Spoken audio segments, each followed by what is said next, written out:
Good evening and welcome to the Kansas Democratic gubernatorial debate, sponsored by the Wichita Eagle, Kansas.com, and KPTS. I'm Susan Peters, your moderator. Over the next 90 minutes, we're going to hear from the 5 candidates in the August 7th Democratic primary for governor. They will be asked questions about important issues facing Kansans, and they'll also have a chance to introduce themselves to you, the voters. Now, the debate rules, they're pretty simple. Each candidate will give a 90-second opening statement and a 60-second closing statement. We will be open for rebuttals. If a candidate is criticized by another candidate, he or she may receive a 30-second rebuttal. There are no second rebuttals, though, and I will make the decisions as to whether a rebuttal is warranted.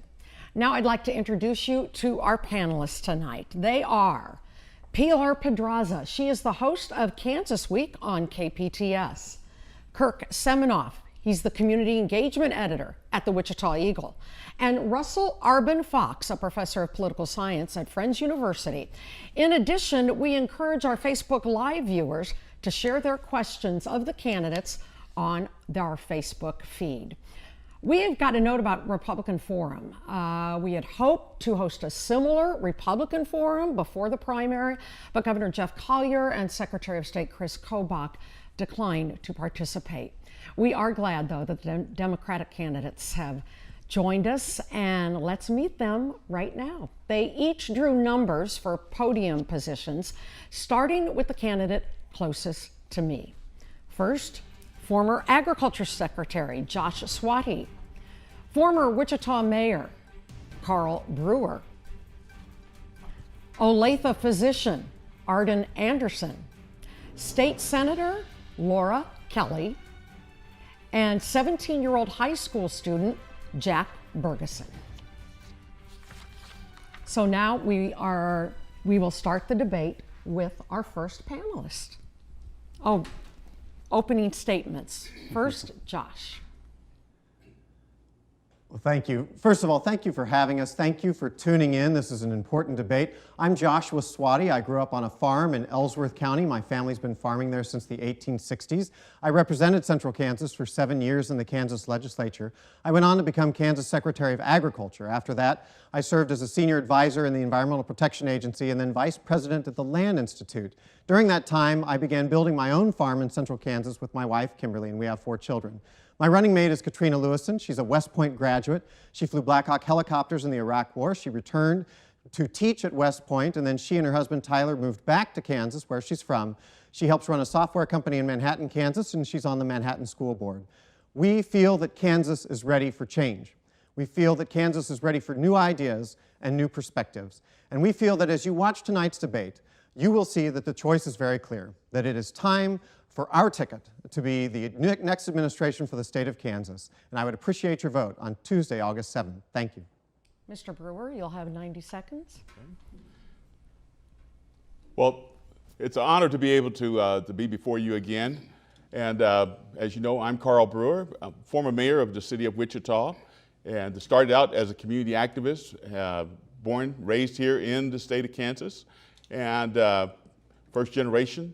Have always been employed here, come from the aviation industry, started at the very bottom, worked my way up to the very top, and then served my country in the military, 21 years of service. But the one thing that I think that's most important is the fact that not only have I been raised here, but here I'm raising the next generation. I have my wife and I, who've been married for 38 years, have 4 children, and we have 13 grandchildren, 5 great-grandchildren. And we're raising them here in the city of Wichita and in the state of Kansas, and we think that it's important that they continue to do that. To do that, we've seen changes come upon the state over the past 8 years where communities have not had an opportunity to have a voice and to be able to say what they feel is important. And so it's about change, and we must bring change and true leadership. And I did that during the worst recession in the history of this country, and I intend to do that exact same thing as governor of the state of Kansas. So I look forward to talking to you more about the issues. Thank you, Mr. Brewer. Dr. Anderson, 90 seconds. Thank you, everyone, for being here. I'm Dr. Arden Anderson. I live in Olathe, but I practice in Lansing or Leavenworth, Kansas. And my practice really consists mostly of the lower socioeconomic, a lot of Medicaid. I even have some homeless people. And yes, we need a lot of changes here in the state with education, with healthcare, with agricultural sustainability, infrastructure. All of those things need to be changed. But the thing about it is we can't guess about making those changes. I actually have the experience. I have to deal with healthcare every day, and all the insurances are requiring that primary care physicians are the ones that have to completely manage the whole system, not just that care of that individual patient, but also all the specialists to and fro, as well as all the administrative, all of the healthcare issues that are associated with that patient, as well as the financial side. I actually know what's going on. Every day I have to deal with that. I know how to overhaul the healthcare system here so it's really affordable for the 380,000 patients that we don't have with healthcare here in the state. The same thing with agriculture. I know how to make Kansas a sustainable agriculture so we're not dependent upon the feds. I know how we need to address education. We need to get that money back into the classroom. As a former teacher myself, I know really what's most important there. Thank you again for being here, and I appreciate the opportunity to speak with you. Thank you, Dr. Anderson. Senator Kelly? Good evening. I am Laura Kelly. I'm a state senator, a wife, and a mother. I grew up in a career military family, lived all over the world, but when my husband and I started our family, we chose Kansas as our permanent home. We came here 32 years ago because of the stellar schools, the good jobs, and the strong sense of community. And that is why I'm running for governor. I want every Kansan, no matter who they are or where they live, to have the same opportunities for success. I had actually dedicated my life to doing right by Kansas kids and their families. And in order to do that, we have to invest in those kids and in their schools. When Sam Brownback made the largest cuts to our schools in state history, I fought back. I led the efforts to expand early childhood education, doubling the number of kids entering kindergarten ready to learn. I led the bipartisan effort to repeal the Brownback-Collier tax experiment and put Kansas back on the road to recovery. I am a no-nonsense problem solver and a proven leader, and I am ready to get to work with you and for your families. I'm really looking forward to the conversation tonight. Thank you, Senator Kelly. Mr. Bergeson?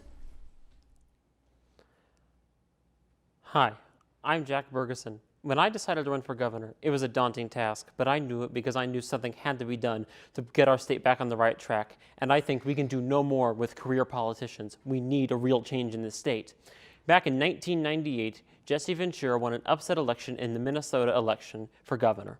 He did that because he did not spend a lot of money, but he went out there and talked to people and really showed, yes, I may be a pro wrestler, but you know what also? I care about my state, and I'm going to run to represent you. I'm doing the same thing. I don't have the typical background that you see from a lot of the other people up here tonight.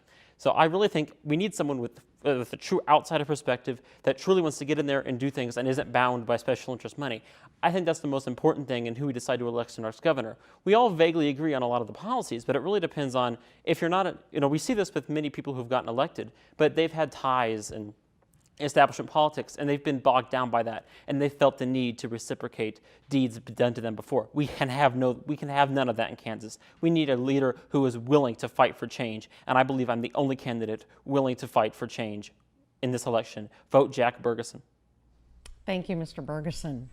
On to our first question now. The first question will come from Pilar Pedraza. And we've decided that since we are rotating who answers questions, since Mr. Svaty went first in their introductions, Mr. Brewer, you will start with this question. Assuming that you win this primary election and go on to the general election, what is your plan for winning over Republican voters for that general election? How do you translate a Democratic win into a statewide win? The way that I plan on doing that is, one, not only for Republicans, but also for independent. It's the exact same way that I did when I was mayor of the city of Wichita. As we know, the city of Wichita is a very conservative community, but making sure that you establish the trust with them, and that's going and meeting and talking with them and letting them get an opportunity to be able to find out who you are and what you stand for, and finding out what their concerns and their views are. And that's where the whole thing starts. And without drawing the line in the sand and saying, because you're a particular party, I'm not going to have any conversation with you. So that's going to be one of the first things that I actually do, is pull individuals together and show them that in the past I've been able to work with Republicans and Democrats, and I can do that exact same thing as the governor of the state of Kansas, and you must continue it after you become governor. All right. Mr. Anderson? Yes. Dr. Anderson? I think the whole issue is we need to understand that issues are really at issue here. It doesn't matter whether a person is Democrat, Republican, or independent. Healthcare is still the #1 issue in the United States and in Kansas. I'm the only one here that actually is a primary care physician, and I have to deal with that system every single day. I know what needs to be fixed. The same thing with education. As a teacher, I know where that money needs to go. And even the Republicans now, after I mentioned it, are talking about the same thing. We need to get more money into the classroom. Only 53 cents right now goes to the classroom. In the 1980s, it was somewhere between 60 and 65%. It's the same thing with sustainability, with understanding about real natural resource review and sustainability. It has to come from basic science. We can make Kansas carbon neutral in 5 years with appropriate agricultural science, which also makes the farmers more independent and profitable. Thank you. Senator Kelly? I'll win over Republicans the same way I have each of the 4 Senate races that I have run. I run in a very Republican district that's near Topeka and goes out into the rural communities. And I've been able to win in that district because of the message that I send and the willingness that I have to work across the aisle to get problems solved. You know, when I got into the Senate 14 years ago, I can do math. I knew we only had at most 10 Democrat senators. It was imperative, if I wanted to get anything done, to go across that aisle and work with my moderate Republican friends. I've maintained those relationships all 14 years. I've already been endorsed by Mainstream Coalition, which is a group made up of moderate Republicans and Democrats. And I believe that those folks will be there for me when I'm on the general election ballot. Thank you, Senator Kelly. Mr. Bergeson? I will end the lie that Democrats win general elections in red areas by running to the right. We have learned that doesn't work with things like Hillary Clinton. We have learned we need to fight for progressive values. When we look at issue polls, most Americans and most Kansans believe in progressive ideals. We must fight for universal health care. We must fight for the legalization of marijuana. These are things that are popular in Kansas, but yet the way it is tainted, you have to present it as non-corrupt. I think that's really the most important thing, is we have to make sure that people know that I'm the candidate of non-corruption, and I can point out to my Republican and other candidates that they are bought by the corporations, and I say, I'm not. I'm going to go to Topeka to fight for you. And also we look at Bernie Sanders is becoming a national political figure, and you look in 2016, when you look at the polls ahead of the election, he was actually beating Bernie was actually beating Trump by a larger margin in the polls than Hillary was beating Trump. So we can only see that progressive values are resonating across our country, and we have to make sure that people hear the message. Mr. Svaty, you're the last to answer the question. Well, first of all, when I served as a state representative, my district was actually 2-to-1 Republican Democrat, and so I had to campaign everywhere. And in my first election, which I was actually 22 years old, I beat an incumbent Republican 66-34, which was an incredible victory as a 22-year-old. But I did it because I ran an entire district-wide strategy, and I've done the same thing as a gubernatorial candidate. I'm the only major party candidate that's campaigned in all 105 counties, and I think the Democrats need a statewide strategy. The other thing that I have working for me is a statewide network of people that are associated with agriculture that I built as a legislator and then as Secretary of Agriculture. And then finally, I actually would prefer that the president not make agricultural trade issues front and center, but they are right now, and that helps me as well because I can speak with authenticity and conviction about the importance of trade and the importance of agriculture, and a lot of Kansans are listening for that message right now. Thank you very much. Our next question will come from Kirk Seminoff. Kirk? Dr. Anderson, you're first on this question. Immigrants make up 10% of the overall Kansas workforce and as much as 18% in certain industries, some of which deliberately recruit undocumented workers. In a national climate that's become more and more anti-immigrant, what role do you think the state should play in ensuring immigrants have followed federal laws and regulations in getting and staying here? That's a very good question. It certainly is a very dissentive issue. And it really doesn't matter how you answer the question, somebody's not going to be happy about it. I think the bottom line is really have to look at human rights issues. Human rights doesn't matter whether a person is legal or illegal. It doesn't matter what color their skin or what country they come from. We still have to abide by basic human rights. We have a lot of people in this country that are here undocumented wise. I have been for a purple card system for a long time. From the beginning, I talked about that. And a purple card system means is that you give those people that are here, not the criminals, but the people that are here, a purple card. I didn't say that they have citizenship, but a purple card so that they are here legally, and then give them an opportunity to go through, get in line, and make citizenship. We cannot think that we can afford to try to deport all of these people. It's not going to work financially or with a number of people. Thank you. You're next, Senator Kelly. Thank you. You know, we have had an immigration issue for decades now, and what's most noticeable to me is the deafening silence coming from our congressional delegation on dealing with this issue. This is an issue that needs to be dealt with on the federal level. We need a comprehensive immigration reform bill that deals with the issues that will help Kansas. We need immigrant labor all across the state of Kansas, but particularly in our southwest region.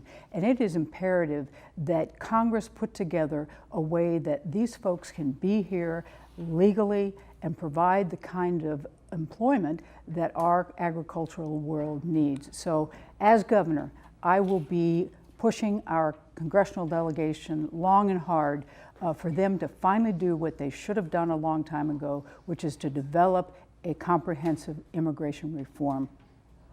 Thank you, Senator. Mr. Bergeson, you're next. As governor, I will stand up to ICE and I will not allow them to deport people unless they are criminals. I will make sure that we are fair and honest to our immigrants, and that we make sure Kansas is a place where immigrants can safely work and conduct life in Kansas. And I will make sure that immigrants feel welcome, and that there are programs to make sure that they are able to better their lives in Kansas and better the life for their children. And I will make sure that Kansas welcomes all refugees from the war-torn lands of Central and South America. Thank you. Mr. Svaty, you're next for this question.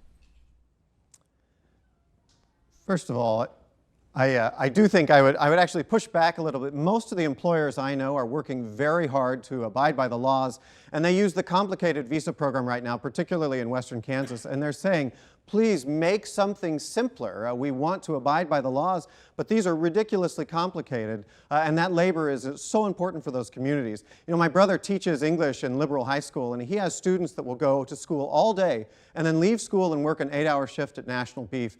We owe it to those people that are working so hard here to try to find a path forward for them. That's why when I was in the legislature, I was proud to support the in-state tuition for children of undocumented immigrants. We were able to pass that during my time, and we know that that is an objective of Secretary Kobach to remove if he would become governor. And so these are not simply debates. These are real-life impacts that we have helped in some cases, but we have to protect because they are an important part of our community, an important part of our economic workforce, an important part of a Kansas that has a future.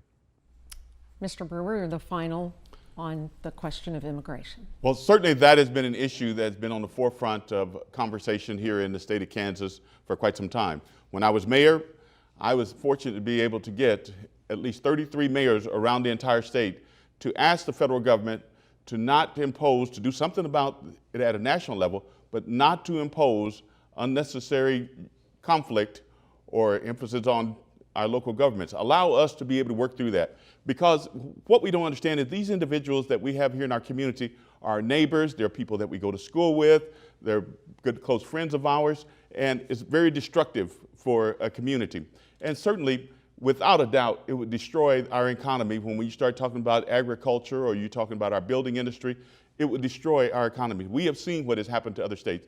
So as governor of the state of Kansas, I would still go to the federal government, the president, and say, please, address the issue at the border, but allow us as states to be able to address the people that live in our community.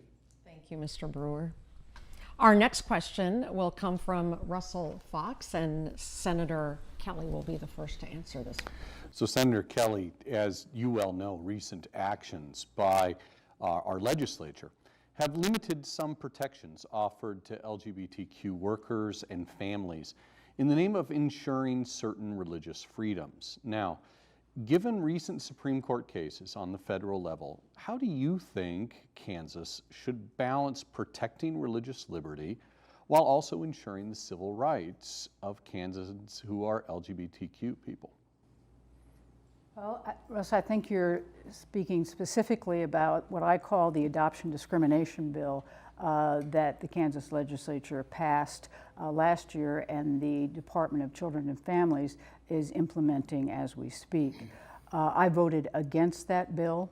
And I also, just yesterday in committee, we actually have a Child Welfare Task Force reform group now meeting to discuss all of the issues and the crises in our foster care system. And I brought up the issue of the discrimination clause and how that might be implemented. And I found that the Secretary of Department of Children and Families is actually looking for ways to get around the law so that they can impose more discriminatory actions on more agencies. So when I'm governor, I will fight that tooth and nail. I will try to get that repealed, and I will do all I can to encourage state of Kansas to become the welcoming place that it needs to be.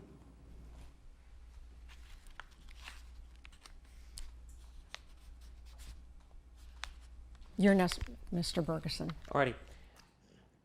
The discrimination by the state government against LGBTQ people is, we can draw a line and we can say it's somewhat similar to what was happening in the era of Jim Crow. It's not that bad, but we have to draw that line, and we have to make sure that people know what is going on is wrong and we need to change it.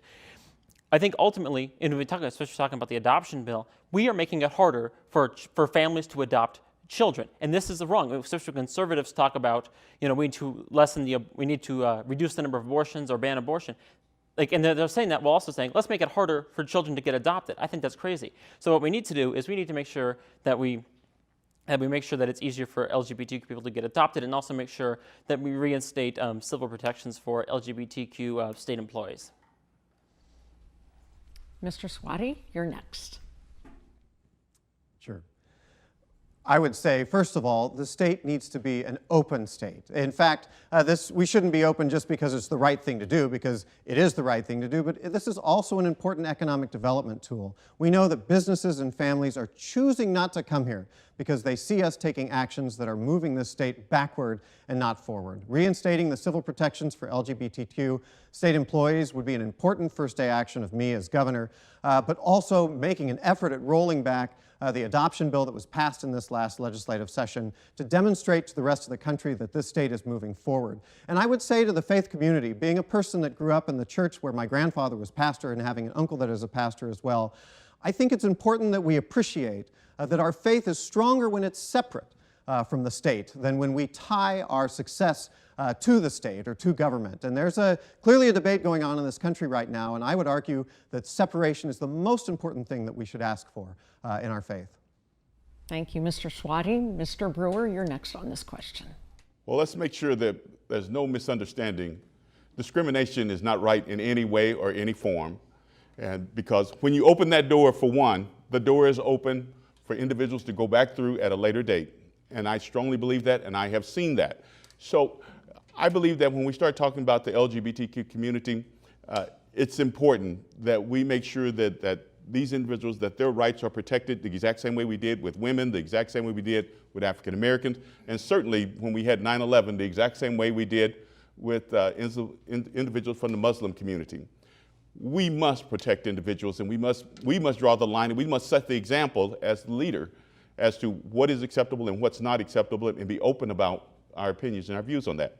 As the governor of the state of Kansas, I will make sure that these particular families, it's important that their rights are respected, and they're included in the conversation as to what's going on. But even more so, when it comes to children being adopted and our children, we have a number of children that need help, and they need a loving family. Thank you, Mr. Brewer. Dr. Anderson, you're last. Yes, thank you.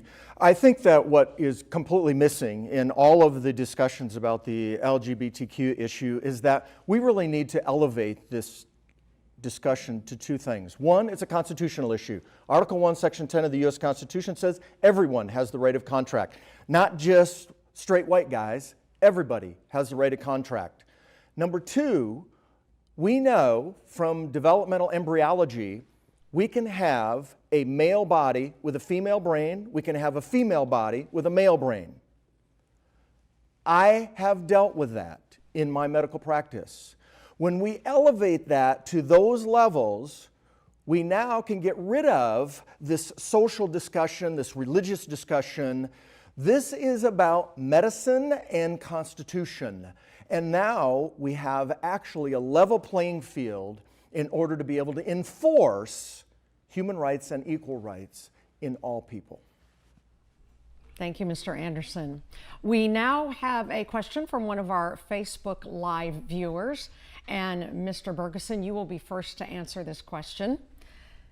Do you think there should be term limits for the Kansas legislature? Polls show a 75% approval for this nationally. So why or why not would you be in favor of this, of term limits? I think this is a difficult issue for many people.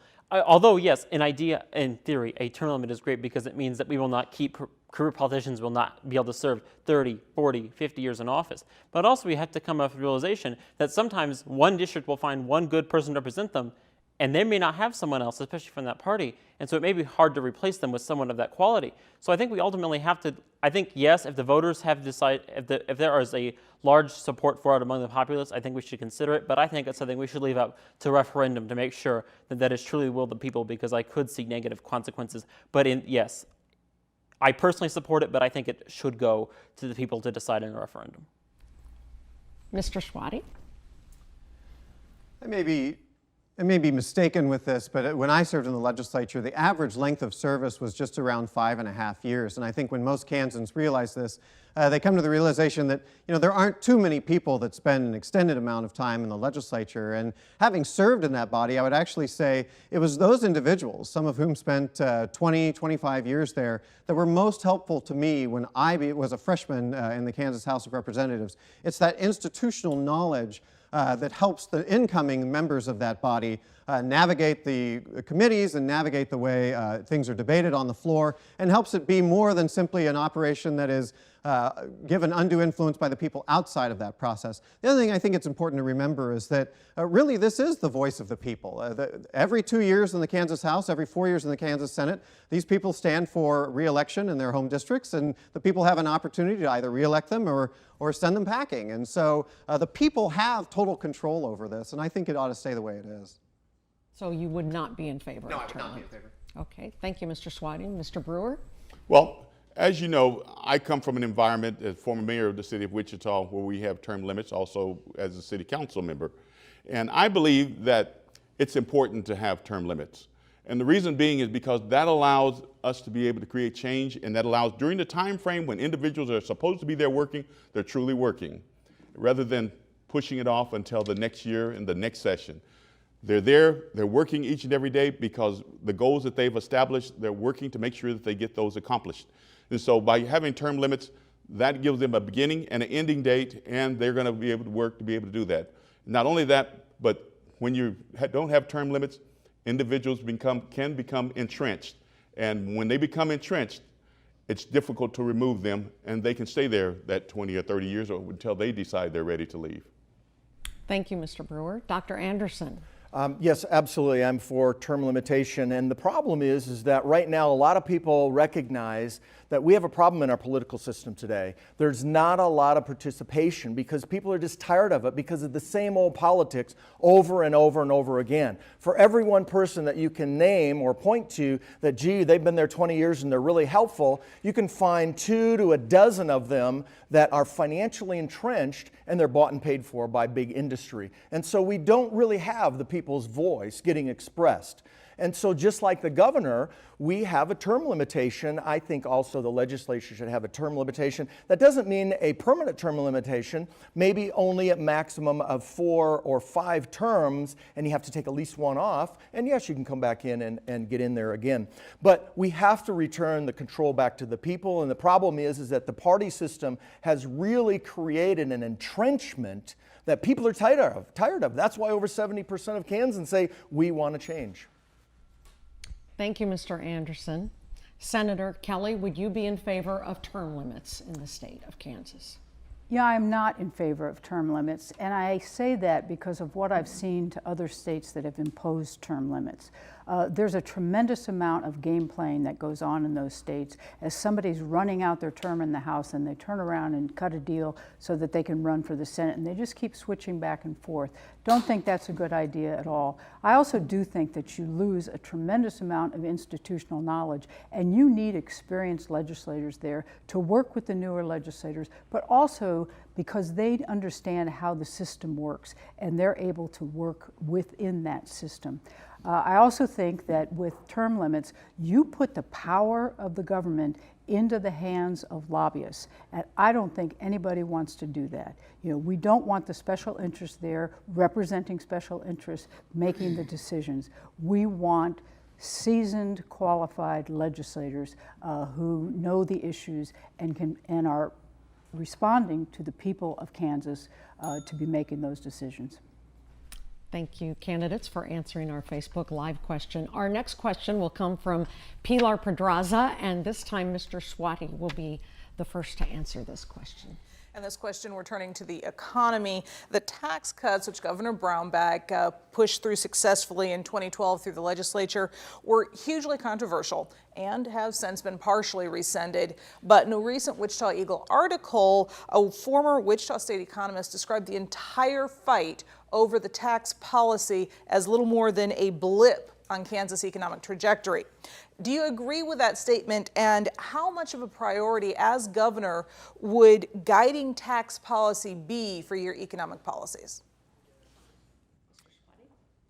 I unfortunately think it is more than just a blip on the entire trajectory of the state's economy. Back to this question of how we attract businesses from outside of the state of Kansas into Kansas, it's about having a stable regulatory and state environment so that they can know that they can come here and they're not going to suddenly be taxed unfairly 5 years into their existence in the state because the state suddenly needs more money. They will not come. And they will not relocate to the state if it is seen as being unstable. And what's happened over the last 6 years after those tax cuts were put in place was, of course, the revenue dropped. Part of that was also driven by a slow and sluggish ag economy and a downturn in the oil and gas industries. And those are beginning to come back, at least the oil and gas industry is beginning to come back. But we as a state must demonstrate that we are stable before businesses are going to want to relocate here. And so I do think that it has unfortunately set the state back. I mean, when they're seeing credit downgrades outside of the state, those are red flags, and we've got to turn that ship around.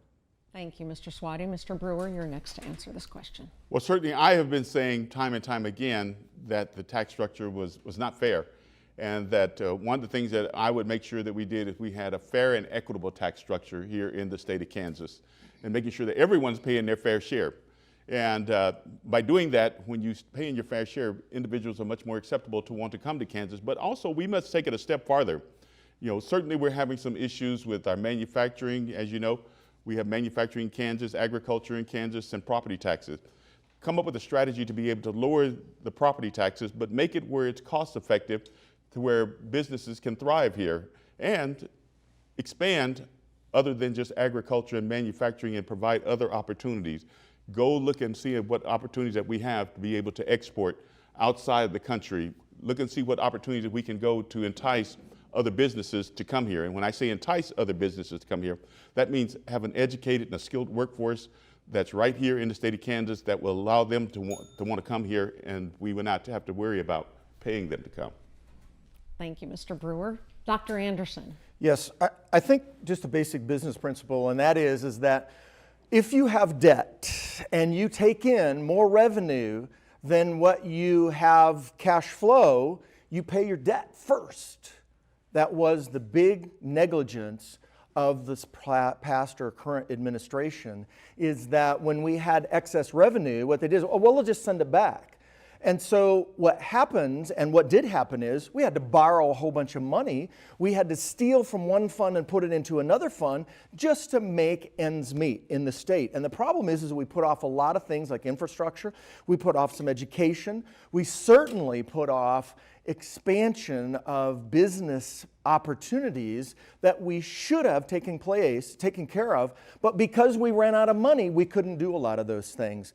And to think that tax policy entirely correlates to business, you have to look at the East and West Coast. I'm not saying we want to be East and West Coast, but that's where the huge businesses are. Thank you, Dr. Anderson. Senator Kelly. Well, I hate to disagree with an economist, but this was no blip. The devastation we have seen from the Brownback-Collier tax cuts of 2012 and 2013 have thrown our state into a real revenue crisis. We did overturn most of that last year, and we are on the road to recovery, but it is going to take a long time. The damage is that broad and that deep. So we will have to work together as a state to figure our way back to prosperity. I would also say that as governor, one of the things I will do, because our property taxes and our sales tax are both too high, is that I will work towards restoring that three-legged stool brought to us by Governor Bill Graves in the 90s, where we did about a third of our revenues from property taxes, a third from income taxes, and then a third from sales tax. That structure works for Kansas, and we need to get it reinstated. Thank you, Senator Kelly. Mr. Bergeson. Taxes are a major issue in the state, and we need to do serious reform. The tax cuts that Governor Brownback did were a disaster. We need to go towards a progressive tax income structure, so those at the top pay their fair share, while those at the bottom are not burdened with more than they absolutely have to. So we have to make sure the tax system is equitable and more progressive, and making sure that the rich are paying their fair share and not getting away with highway robbery, like has been the case in this country and in the state for a long time.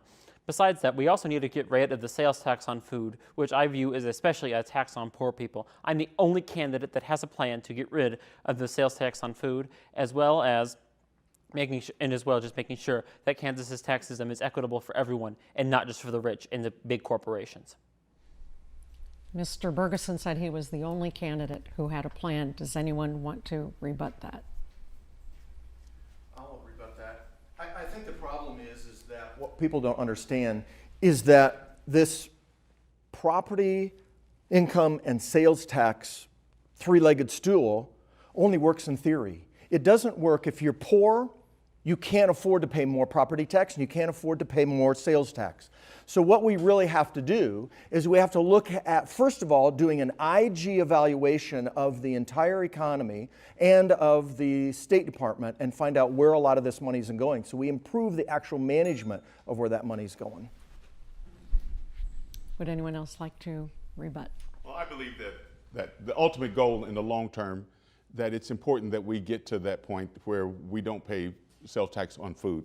You know, I come from a very humble beginning, so I know what it's like to try to have to figure out what the tax is going to be able to purchase food. So I think that's an ultimate goal that we would like to get to, but we have to fix the budget first. We have to pay back capers. We have to put money back in the transportation fund. We have to take care of communities and get them stable, and then move in that direction of eliminating the sales tax. Thank you, Mr. Brewer. Our next question will be from Kirk Seminoff, and Mr. Brewer, you will be the first one to answer this. Mr. Brewer, there was an uprising July 1st at the El Dorado Correctional Facility that included fires and smashed windows by inmates. Reporting by the Eagle showed that prison security had 77 open positions, despite a 10% pay raise being offered last year. Union leaders have indicated that prospective candidates fear for their safety if hired. What steps would you, as the next governor, take to ensure that Kansas prisons are safe for its workers? Well, first of all, I would always do an internal review in facilities very similar to that nature, and that's to figure out what's morale like and what are the issues that are there. And the only way you're going to find that out is by talking to the individuals that are actually working there, not individuals that represent them in labor unions, talking to them and finding out what their true concerns are. Taking it a step farther, I think one of the important things is we've heard us talk about, how putting the right people in, incarcerating them into prison. And I strongly believe that we should legalize marijuana, medical, and also recreational, and use it as a form of being able to generate revenue for taxes. But those individuals that are there for those particular types of reasons are people that should not be there. So that way you have the right individuals there that are real, true criminals, and not those that are just experimenting. And that will eliminate a lot of those. Not only that, but that'll also eliminate a lot of individuals that are people of color that end up getting caught up into that. Thank you, Mr. Brewer. Dr. Anderson? Yes, as a physician, I actually take care of a number of the guards that work in the Lansing prison system, and I can tell you that there are actually a couple things that are really problematic here. Number one, we need to deprivatize the system, because right now we have 67% recidivism, and what has happened is that that's profitable for the privatized prison system. We need to get rid of that. Number two, the way that they're making money is that they have cut the labor force, and because they don't want to have to pay benefits, and they force the workers then, the guards, to have to work overtime. So what happens is they're tired out, and that makes them more susceptible to the prisoners causing problems, rioting, various different things like that. And number three, we need to look at not putting people in jail that don't belong there. And particularly that is a mental health issue. And we need to revitalize our mental health care system in this state in order to take care of a lot of those people. Thank you, Dr. Anderson. Senator Kelly. Yes, thank you. I've been actually dealing with the prison situation quite a bit in the last couple of years. Part of the problem we're having in the system right now is that we have a Secretary of Corrections whose only goal was to build a new prison at Lansing. In order to do that, he had to transfer all sorts of prisoners, whether they're maximum security, minimum security, medium security, to other facilities. And he did that down in El Dorado, sent a number of the Lansing prisoners down there. And El Dorado was not in a position, those staff there were not trained to deal with those kinds of prisoners. I think that created a lot of the havoc and actually inspired a lot of the uprising that we saw there.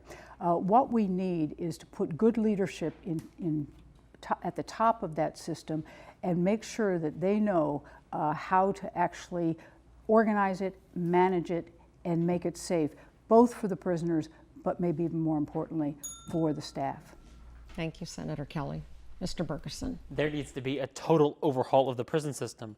We need to look towards the Scandinavian model of mostly doing rehabilitation. Yes, there are some people that cannot be returned back and must spend the rest of their life in prison, but most people that are in prison can be turned back and can be brought back to society after rehabilitation. We need to look towards the Scandinavian model. It is working there, and I've noticed there are some U.S. states that are looking into that. We need to get into that. Also, I was the first candidate to come out and support legalizing recreational marijuana, which would help get a lot of people who do not belong in our prisons out of prison, so we can decrowd our prisons and make sure the people that only really need to be there, and make sure that we have rehab facilities for most, because I believe people that commit most crimes, most of them deserve rehab. Most of them don't deserve to spend the rest of their life or 30 years in prison. So we really need to look towards other models of incarceration and get away from the prison industrial complex, which has run the American prison system for a long, long time. Thank you, Mr. Bergeson. Mr. Svaty.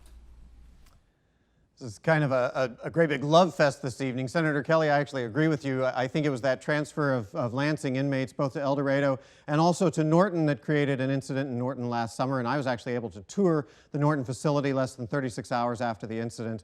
That doubling up of spaces and cells creates trouble there. I also, though, I think this comes back to how we treat our state employees, specifically for our individuals that work in corrections. I come from Ellsworth. It's a town that has a prison. When I was in the legislature, I advocated for corrections officers to be on the Kansas Police and Fire Retirement Program, which is abbreviated because it's a physical job and it is dangerous. But more broadly to all state employees, I think that it's incumbent on the next administration to spend a lot of time rebuilding the respect of the civil service that we have in the state, because we cannot make these state agencies function, whether it's corrections or Department of Children and Families or the Department of Transportation, if we do not have the very best people in there, which means we have to pay them appropriately, they have to have a retirement plan that's going to be there for them, and they have to have the respect of the administration. Thank you, Mr. Svaty. Our next question will come from Russell Fox, And Dr. Anderson, you will be the first to answer this question. Dr. Anderson, this has already been touched upon a couple of times, so let's dive into it a little bit deeper.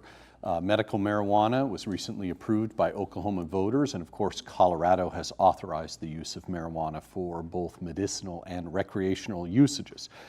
If we take a look at the Republican gubernatorial candidates, it's very clear that at the top of the Republican Party, at least, there is no interest in loosening the restrictions on marijuana usage. So as governor, what would be your arguments to Republicans in the legislature to convince them to revisit the issue of marijuana usage in the state?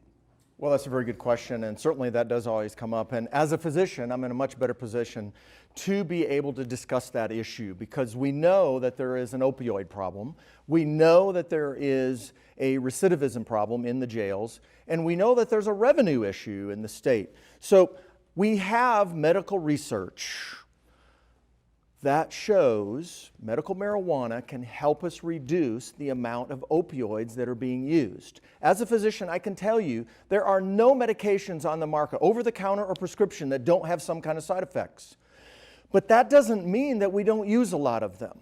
So medical marijuana can help us move in the direction that we need to move in order to reduce not only the opioid issue, but prohibition doesn't work. It never did work. The other thing is that we're going to get some revenue from that. It's not a panacea. Nobody believes it's a panacea, but we do know that it will help us with revenue in many different factors, and it reduces some of the costs of having to go and put more money into jails. Thank you, Dr. Anderson. Senator Kelly. It took us 8 years in the Kansas legislature to pass a simple hemp bill that just allows for research on the development of hemp as an agricultural product. I think that was a huge hurdle for us to pass. I think we're now ready to go on to the discussion about legalizing medical marijuana. We got very close a couple of years ago on passing the use of CBD oils for children with severe epilepsy. I think the legislature is open to having that conversation. On the issue of legalizing recreational marijuana, I don't think we're there yet. The makeup of the Kansas legislature is such that I don't think we'll be able to get that through for quite a while. But one thing that we can do is that we can really look at our sentencing guidelines and revise those in a way where we are not incarcerating people for non-violent drug offenses. It breaks up their families and it costs the state a fortune. Thank you, Senator Kelly. Mr. Bergeson. As I said, I was the first candidate to come out and support the legalization of recreational marijuana. We need this now. Not only is it a civil rights issue, it's also a money issue. If we do what Colorado does and legalize it, we can use the money that will come from that to help fund our education system. Colorado has seen a large increase in the amount of money they're able to have for their education programs. Although the legislature may be very Republican, I can use the argument of school funding. We can use it to help our children get a better education. But also we can use the argument that it is Republicans say, they try to say, personal freedom. I say that's your personal choice. You're not really harming anyone. People that say people drive while high, well, the same way people drive while drunk, you have protocols to make sure people get DUIs if they smoke and drive. Also, I'm open to the idea of holding a people's referendum on the issue if we're not able to get it through the legislature. That is how most states have legalized marijuana. I think we need to look at having a people's referendum on the issue. Thank you. Mr. Svaty, you're next. I think, as Jack was saying, the question was, how do we pitch this to Republicans that may not be in favor of it? These are really Republican ideas, if you think about it. This is an opportunity for a different source of revenue, and as most people sort of joke, the best tax is one that somebody else pays. So it's new revenue to the state of Kansas. It's also a quality of life issue for those that are terminally ill or those that may be in chronic pain. And as we know, those know no partisan boundaries. And then finally, most important, this is a criminal justice reform issue. We are talking about putting a lot of individuals that are largely nonviolent into prison. It costs the state a lot of taxpayer dollars, and it rips families apart in communities, particularly communities of color. And so from a state policy perspective, there's a lot of things for both parties to like in this debate, and I think that it's time that we move beyond simply talking about medicinal marijuana toward decriminalization and then, frankly, moving ahead like some of the rest of the states around the country toward legalization, because not only is marijuana part of the discussion, but hemp should be a part of the discussion as well in this agricultural state. Thank you, Mr. Svaty. And Mr. Brewer, you're last to answer. Well, as you heard me say, you know, I support the legalization of it. And one of the things that we have learned is through this entire campaign is, you know, as you heard Dr. Anderson gave his input, his professional opinion. We've heard from the Republican side from a physician and gave his from a Republican opinion, and they were pretty much mirroring each other. It's the right thing to do for us to do. And not only that, you know, it's not anything that's going to create an addiction of anything of that nature, but we've seen what's happening to the neighboring states that have legalized it and allowed it to be part of income to be able to come in. We can take those dollars, we can apply that to schools and paying teachers a fair wage and making sure our children get an education, but then taking a step farther and taking care of mental health and things of that nature. And we can address it the exact same way we do alcohol and cigarettes. It's not that complicated. But if the legislators are so afraid to vote for it, why not let our bosses go ahead and vote on it? They make a public vote on it, and they make the decision of what we want. Thank you, Mr. Brewer.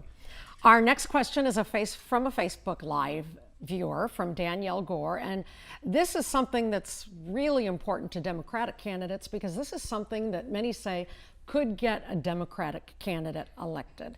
And the question is, what is your plan to engage young voters to get out and take part in this election? And you are first, Senator Kelly.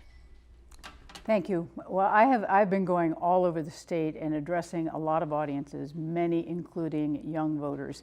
I have seen an enthusiasm on the part of our millennial generation and younger to get engaged. I think that we can look back really at the Parkland situation and the kids who got motivated then to try to do something about our gun safety laws. I think that has mushroomed all over our state and our nation. And I think we need to capture that energy and that enthusiasm and that drive to get those folks engaged in the process, register them to vote, get them to vote, and then keep them involved in the process once the election is over.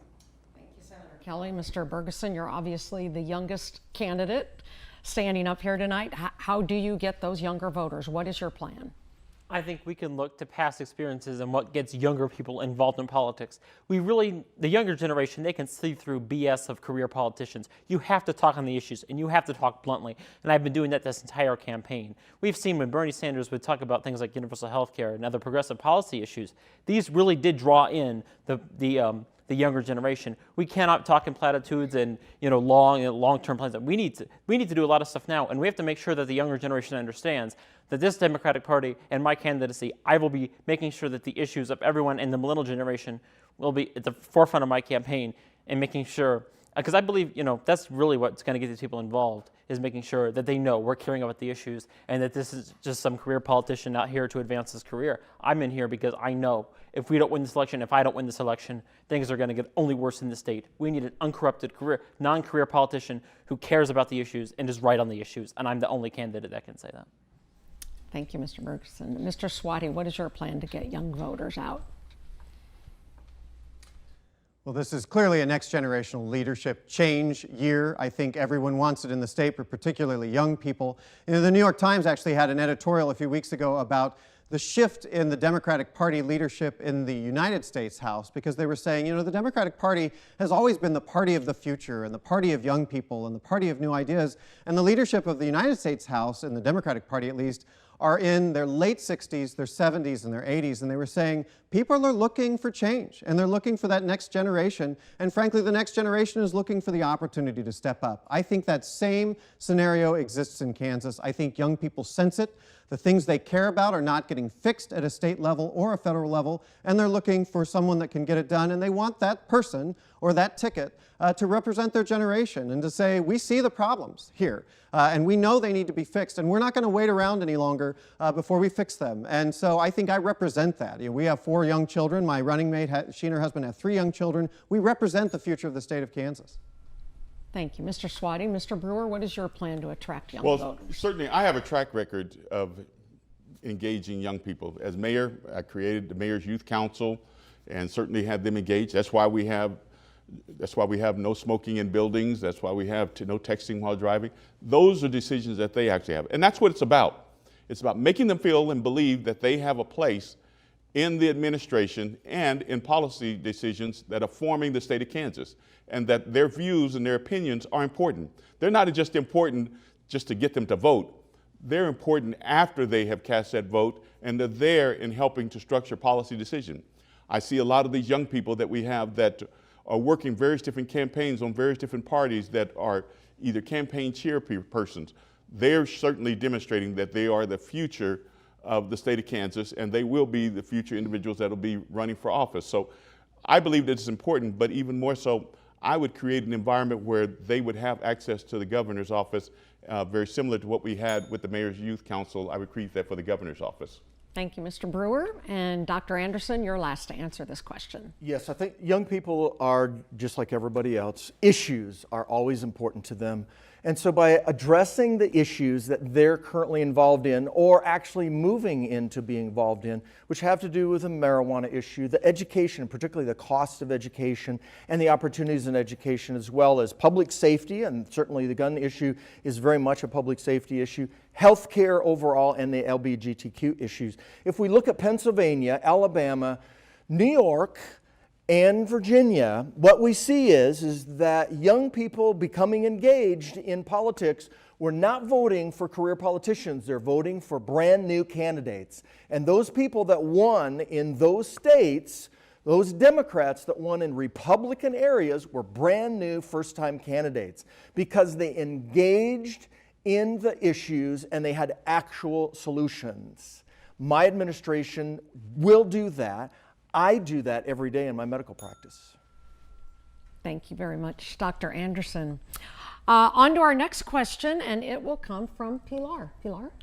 Well, there have been many reports over the last few months about agents of the Kansas Department of Children and Families mishandling cases, including some that may have resulted in the deaths of 4 Wichita area children. There have also been cost overruns, bureaucratic confusion, and missing records. As governor, how would you find additional funding and institute reforms so that DCF can better protect Kansas kids? Mr. Bergeson, you're first to answer this question. We need to set precedent. One of my first actions as governor I will begin to look to prosecute the former and current head of DCF along with those involved in the missing of those children. It is negligence. It is very horrible negligence, what we saw with those in charge of DCF and those in power. We really have to make sure that we show them that, no, you can't get away with this. So beyond that, we also have to make sure that we reform the agency and we find qualified Kansans who are ready to take that job on day one and reform DCF massively. And we got to make sure that we pay those people properly and make them sure that they feel that there is a certain quality to the job they're doing. So we make sure that that state government is easy enough to work for, and so people don't feel the qualified people don't run away to other states where they can find better working conditions. So I really think that Kansas needs true reform in the DCF area, and I will be very extreme because this is the life and death issue, and I'm not going to take it very lightly. Thank you, Mr. Bergeson. Mr. Svaty.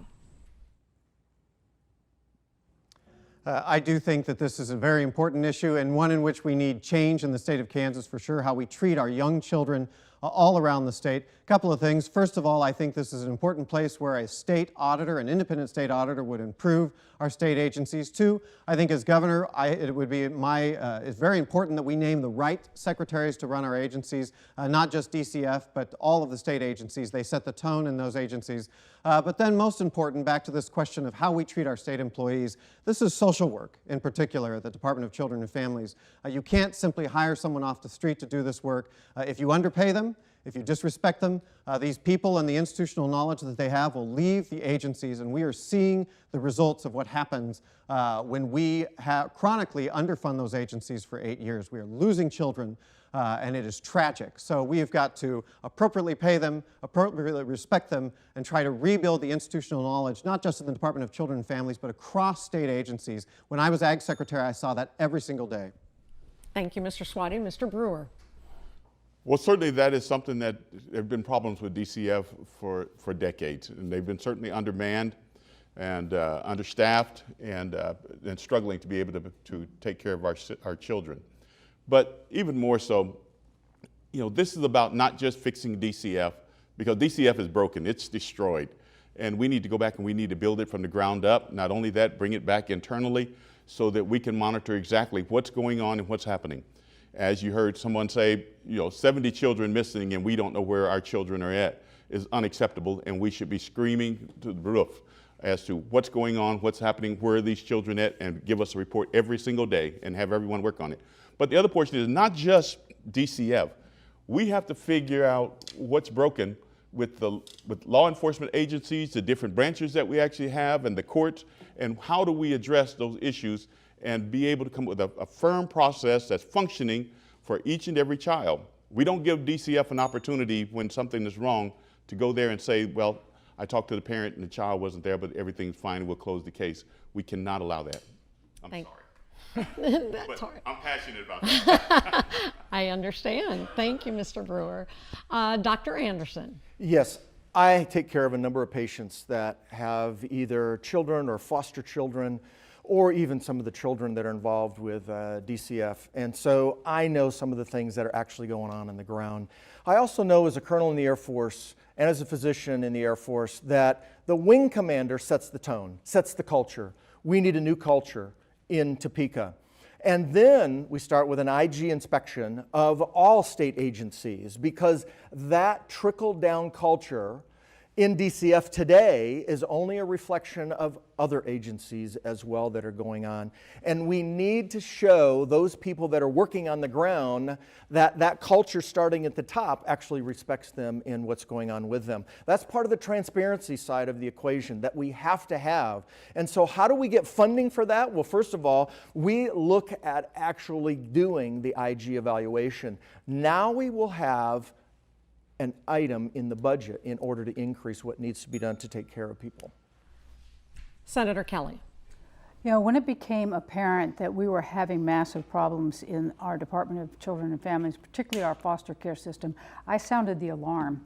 I also worked with the legislature to create the Child Welfare Task Force that has been working for a year now with a group of people very knowledgeable about the child welfare system. We've got guardian ad litems, we've got judges, we've got law enforcement, we've got social workers, we've got foster parents, all sitting around together, digging deep to figure out where the problems are and what we need to do in that system to fix it. What Sam Brownback and Jeff Collier have done to that agency is immoral. They defunded it to such an extent that we no longer have social workers on the front end to do preservation work and keep our families together, keep our kids out of the foster care system. They also defunded it so much that we don't have social workers at the other end to reintegrate those families and either adopted or their biological family. That needs to change, and it will under my administration. Thank you, Dr. Anderson. Mr. Bergenson? Didn't already give my answer? You already did answer that question, pardon me. Our next question will come from Kirk Seminoff. One of the primary reasons many Kansans feel frustrated about the long-running school funding debate is because of the role the Kansas Supreme Court has played in the process.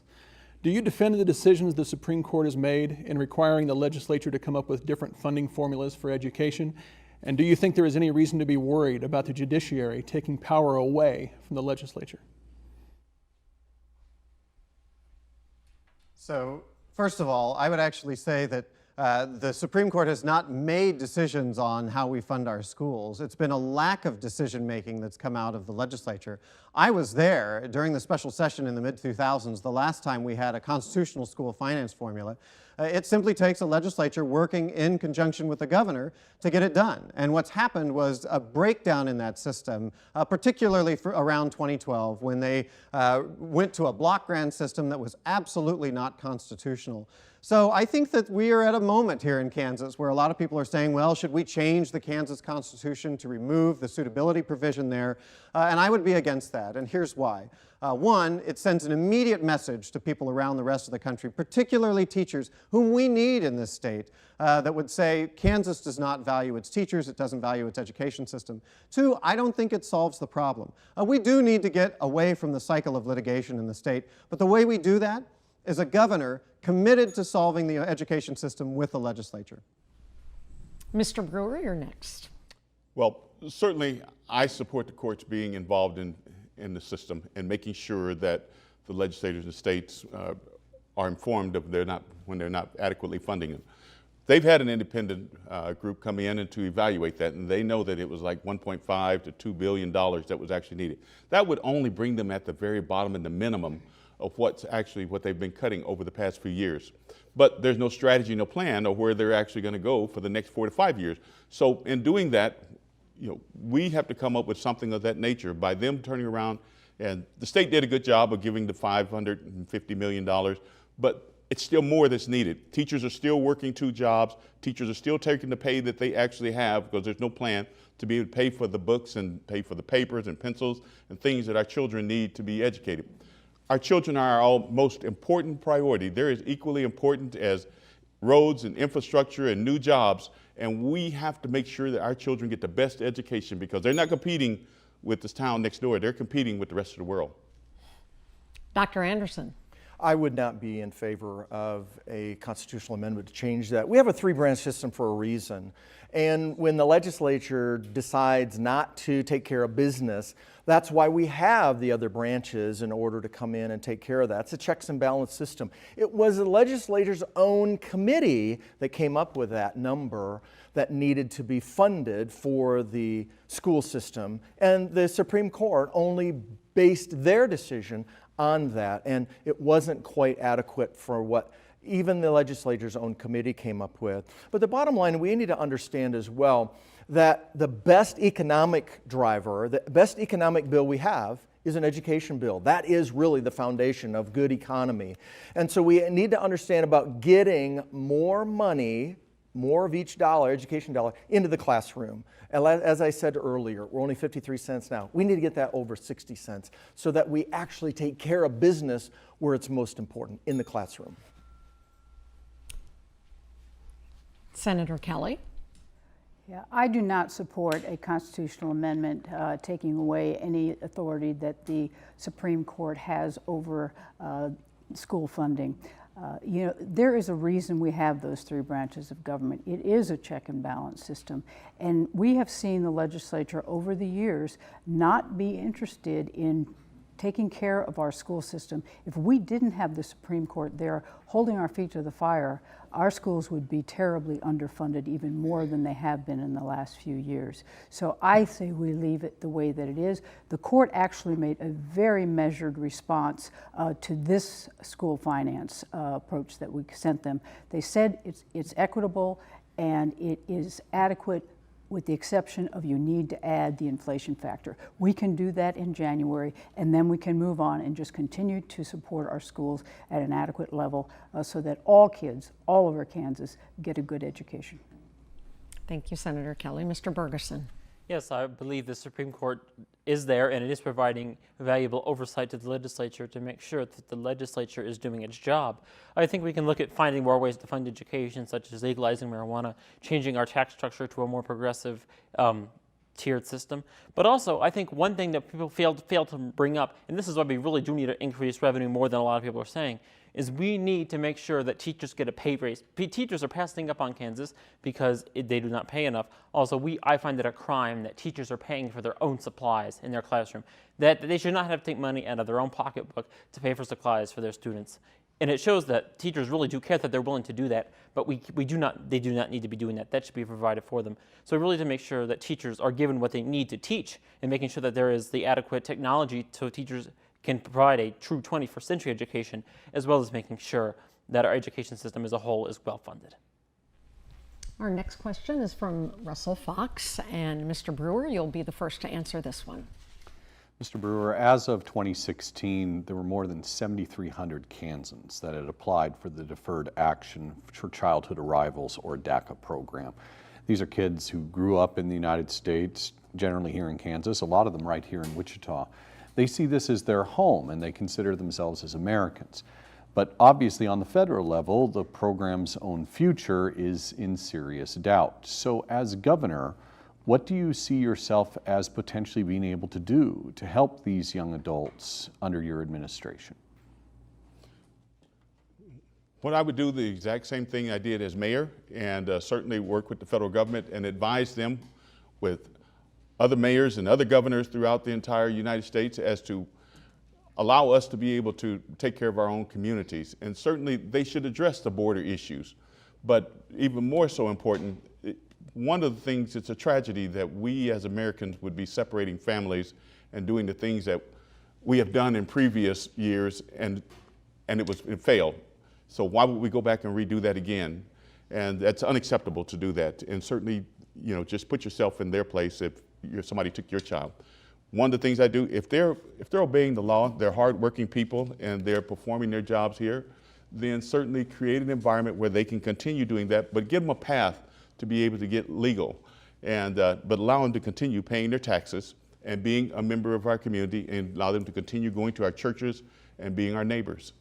Thank you, Mr. Brewer. Dr. Anderson. Yes, as I've said before, I think that if we could come up with a purple card system, and that means the governor's going to have to lobby for that. And as well, we need to get some of our professionals here in the state of Kansas, our attorneys that specialize in immigration, get them together and ask them to help come up with a plan that we can actually present to the federal government and do what needs to be done. Really, it's the federal legislature that needs to get off their butt and actually get this done, so that we don't have to continue to deal with this year after year or administration after administration. And the problem is they're not doing that. They're not doing their job for that. We need to do everything that we can to protect people that are here now within the legal federal laws, but at the same time, we can be a great lobbyist for things to get done sooner and better. It's the people that really want this to happen, and the majority of Americans really don't believe that DACA folks are a problem in our country. We just need to get them some kind of legal status. Thank you, Dr. Anderson. Senator Kelly. Yes, thank you. I have always supported the bill that gave in-state tuition to the children of undocumented immigrants in our state who were brought here as very young children. It required them to have been in a Kansas high school for 3 years and to be on a path for citizenship. They get no breaks at all. They pay the rack rate at our universities and our community colleges. They're not eligible for scholarships and grants. We did that here. We need to keep that in place. Then we also need, again, to work strongly with our congressional delegation and get them to pass a comprehensive immigration reform bill so that we can put this problem to sleep forever. Mr. Bergeson. I will tell you one thing. If President Trump attempts to dismantle DACA and tries to deport the DACA recipients, I will fight the people that will attempt to deport them, and I will let them know that these people are Kansans and they're Americans and they're not leaving my Kansas. We need to make sure that. So beyond that, I will work with Kansas elected congressmen to make sure that we are fighting for a true bill that gives the DACA recipients at least a path to citizenship and permanent legal status. I believe that's the minimum we can do for these people who have been through so much. So I really think we need to make sure that they're on a path for citizenship and that we allow them to live a life in Kansas. And remember that I will always be an advocate for immigrants in this state, and I will make sure that they feel welcome in this state, especially when they do. But I will always support the deportation of criminals, and I think that is something that we need to make sure is very clear. Mr. Svaty.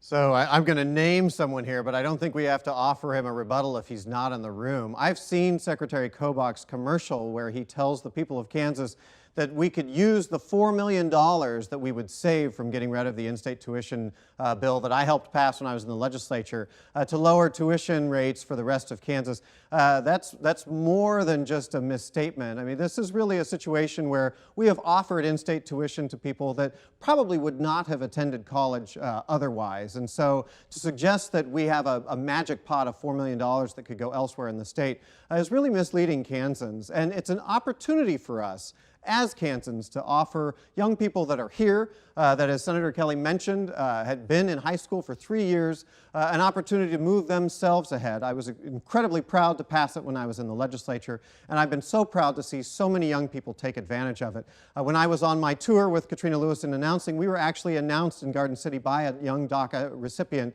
and it was so great to see him and his bright future. Thank you, Mr. Svaty. Our next question will come from Pilar. All right. And I believe this is the final question. I'm told it is not the final question. Is not the final question. Yes. Okay. Then I need to find a different question here. It was supposed to be the final question, and then we have some extra time. Okay. All right. So the proposed expansion of Medicaid coverage has repeatedly come close to becoming law in Kansas, but between close votes and one veto by Governor Brownback, it hasn't happened yet. Will it happen with you as governor? If that is your aim, how will you be able to move it forward through the legislature? Mr. Brewer, you're first. Well, certainly I support Medicaid expansion. And if it makes it to my desk, there's no doubt that I'll sign it. Because I believe that it's important that every person has an opportunity to have some form of health care to be able to assist them, whether it's preventive or extended. And as being a former mayor, I've had an opportunity to see how individuals do well, had successful careers, and two family household that actually be able to have revenue, but they could have a case of cancer, and the other one can have some type of illness, and the family lose everything. 3 or 4 weeks in the hospital and $100,000, and they're broke. They're financially strapped. So we have to create an environment where individuals have an opportunity to be able to have health care. Now, how do we pay for it? Well, certainly I will make it a priority to make sure that they actually do that. We've seen other places that have been successful at, and that is one, as we start diversifying our economy, generating additional revenue, then we can assist and be able to help them in being able to pay for that so that they can have those healthy lifestyles. Dr. Anderson? Yes, if the only choice I have is whether or not to sign the bill to expand Medicaid, absolutely I will. But that'll only cover 150,000 people. What we really need to understand is there's 380,000 people in Kansas without insurance. We need to overhaul the Brownback-Collier program. Most people don't understand that the current Medicaid program in Kansas is the Brownback-Collier program. A lot of people are not happy about that previous administration. We spend $8,700 per person on Medicaid in the state of Kansas. We can cut that in half, double the number of people that we have, which means we can cover that 380,000 people, and actually give them better care, which has to include also mental health care. That's the system that I deal with every single day in my practice. I have to manage that system in my practice every day with patients. I know what needs to be done in order to haul it. I know what needs to be done to help the patients. I know how to manage that system, and my administration will do that. Senator Kelly. I have been fighting for Medicaid expansion since we had the opportunity to do that here in Kansas. In fact, last year the legislature did pass Medicaid expansion. It went to the governor, and Governor Brownback at the time vetoed it. This past session, Republican leadership would not even let us discuss it because they knew we would pass it again. It would go to Governor Collier's office and he would veto it, and that would not be a good idea during a campaign season. So I believe that we will be able to pass this next year, and that when it comes to my desk, obviously I will sign it. We will be providing access to health care for 150,000 more Kansans. We'll also be supporting our rural hospitals, some of which have closed, some of which are on the verge of closing, and we will create 5,000 to 7,000 new jobs, which will grow our economy. Mr. Bergeson. There are many things that need to be done with the state's healthcare system. Of course, we need to overhaul and expand Medicaid. That is a a big priority for the state, as well as I'm for implementing a public option as a temporary way of keep getting more people covered until we pass a national health care reform bill, and that is passed through and likely under the next Democratic presidential administration. However, one of the candidates here tonight is not, we cannot say that she is for real health care reform, because Laura Kelly and Lynn Rogers have taken a combined over $3,000 from companies that have helped run and profit off of the Brownback-Collier privatization of Medicaid. If she tries to tell you she's for health care reform, she is not. She is bought by the corporations. And we've seen this with other politicians. When they're bought by the corporations, they don't do the people's bidding. They do the biddings of the corporations first. They pay their campaign contributors back. We cannot allow that. Senator Kelly, you have 30 seconds to rebut. Thank you. I think anybody who knows me and has watched my work on the CanCare Oversight Committee knows that I am hardly in bed with the for-profit insurance companies that came from out of state to take over our Medicaid program. If anything, they will tell you I am their strongest opponent. And regardless of whether they contribute to my campaign, I will continue to work to not only expand Medicaid, but also ultimately to put our CanCare program back under a nonprofit umbrella. Thank you, Senator Kelly. And Mr. Svaty, you're last to answer this question. Sure, I certainly support the expansion of Medicaid. 87% of those dollars would be going to children and seniors, and those are important also for the providers going all around the state that are providing those services. But I do think it's interesting, Senator Kelly said, I've always been for Medicaid reform. In 2014, there was a bill titled An Act Prohibiting the Expansion of Medicaid, and it passed in the Senate 33-7. 7 Democrats voted against it. 1 voted with the Republicans. It was Senator Kelly. It actually took away the governor's opportunity to expand Medicaid unilaterally. So if I were to win the election in November, the old law would have allowed me to expand Medicaid on day one. Now, the law was changed largely by Republicans preventing Paul Davis. So this was 2014. They were worried that Paul Davis was going to win the election, and they wanted to take that authority away from him. They did it. And they did it with only 1 additional Democratic vote in the Senate, and that was Senator Kelly. Senator Kelly, since the criticism was directed towards you, I'll allow you 30 more seconds. I think there is absolutely no doubt that I have been a strong advocate for Medicaid expansion in this state, and that I have done everything I can possibly do to hold the MCOs, the insurance companies overseeing our Medicaid program accountable. I'll stand on my record. Okay, thank you very much, Senator Kelly. It is now time for closing statements. Once again, each candidate will have 60 seconds for their closing statement. And tonight, we're going to begin where we started with Mr. Svaty. Well, thank you again for tuning in. This is an important election in the state of Kansas. We feel that it's time for some optimism, a positive vision for the future of Kansas. And I believe that myself and my running mate, Katrina Lewison, bring that positive vision. We can reinvigorate the state for a brighter future. And only one other note I think I would say at the conclusion of this debate. This is happening just a few short hours after the Helsinki summit at the federal level. And it is my goal and my intent as a public leader to always make our democracy look around the world as the most stable and the most open type of government on the globe, in the planet. And that is my goal. And these are dark times in this country. And it is important for us to take a step forward, unified for a brighter future. I know we all sense it. I know we wake up to it every morning. This is a chance and an opportunity for Kansas to move forward. I ask that you join me in that. Joshua Svaty. You can visit us at joshuasvaty.com. Thank you. Mr. Brewer, you are next for 60 seconds.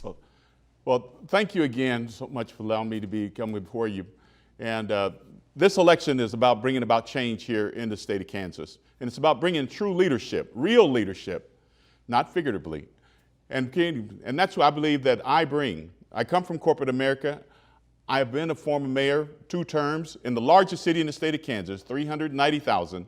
And I've seen how bad, unattended policy decisions have affected our communities and our families. And I've been with you to work with you through those that have lived here in Wichita. It's time for us to create an environment where we have more transparency, we have accountability, and we have someone that understands, has walked in your shoes, and is able to go there and be able to give you an opportunity to have a voice in Topeka. My running mate, Chris Morrow, he's a former mayor of Gardner, has the same philosophy and the same beliefs and the same passion, is one, to give you an opportunity to have a true voice in Topeka and have true leadership. And that's what it's going to require, a change here in Kansas. Dr. Anderson, your closing statement. Thank you very much, everyone, for being here tonight. As a colonel in the Air Force, as a family practice doc who has to take care of Medicaid patients on a regular basis, as well as a former teacher, I understand the actual physical activity of all of these issues. Healthcare, education, agricultural diversity, as well as infrastructure reform. Those are the things that we need done here. I have the actual experience in doing those things on the ground. I saw patients this morning before I got here and had to deal with that. I ask for your vote. Pido su voto, por favor. And I thank you as well. See my website, anderson2018.com. My administration will be led by myself as well as other professionals who understand healthcare and education, and we will get the changes made that Kansans are asking for in a way that we all can afford it. Thank you. Senator Kelly. You know, for the last 8 years, Kansas has been through a world of hurt. It doesn't matter where you look. You can look at our schools, you can look at our roads, you can look at our health care, you can look at our economy. It's all been devastated. Now, we can choose to go through more devastation like we've endured under the Brownback-Collier years, or we can elect a governor who will work like the devil to rebuild our state. After years of crisis and turmoil, Kansas needs a seasoned, steady, experienced governor to put our state on a path forward. I'm that person. I will bring to the state the same approach that I've taken all of my life, standing up for working men, women, and their families. As governor, I will make schools a priority, I'll get our economy moving, and I will unite our state to end the Brownback nightmare once and for all. I'm Laura Kelly, and I ask for your vote on August 7th. Thank you, Senator Kelly. Mr. Bergeson. People are done with corrupt career politicians. I'm the only candidate that has been up front on the most issues in the progressive way. I'm the only candidate that has been from day one supporting legalization of recreational marijuana, of a true healthcare reform program. Also, I have been out front in supporting revitalized public transportation in the state, not only within our cities, but also between our cities. We need to look at getting much more rail system into our state, like has been done in Missouri and Connecticut. Those states, I look at their rail model, and I really think it's something we need to adopt here to make sure it's easier for people to get between the major and minor cities. I think it could really do a lot for our economy. But also, remember, we need a governor who is not corrupt, who is not owned by anyone. I do not take corporate money. I don't take special interest money. I'm only responsible to the people of Kansas. And that's all I will serve when I'm governor. And I really think that's what we need to look for when we elect our next governor and nominate the Democratic candidate on August 7th. I'm Jack Bergeson, and thank you, and I hope to get your vote on August 7th. Thank you so much to all of our candidates tonight. I think it should be pointed out that this is the first time since 1998 that we actually have contention for the Democratic nomination for governor. So it would behoove Democratic voters to get out and vote, and Republican voters. That is the most important thing. So with that, we conclude our Democratic debate. We thank the candidates for participating, and we hope you, the viewers, learn more about the candidates this evening. Again, we are disappointed the Republican candidates have decided not to join us for a similar debate, but we are very glad to have the opportunity to have a Democratic debate.